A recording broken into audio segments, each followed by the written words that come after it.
There's different ways you can do this. You can either go File, External Content, and Place External Drawing. Remember to always have this referenced to the position, or else similar to InDesign, it's going to get lost if you have it on a desktop and it's not there anymore. So import that one and open.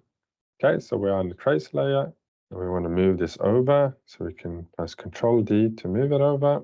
We'll move it over here and we'll hide the trace. Okay, and then we'll go up to the ground floor and we want to show whatever's on the trace layer. So we can right click and say show.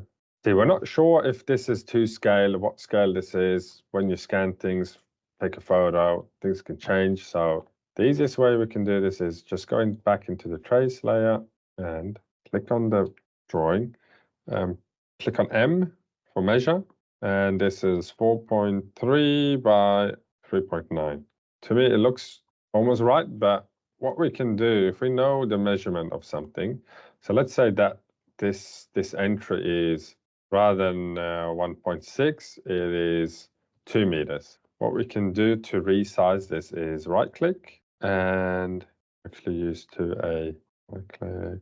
So the way I usually do it is I press Control K, which is resize,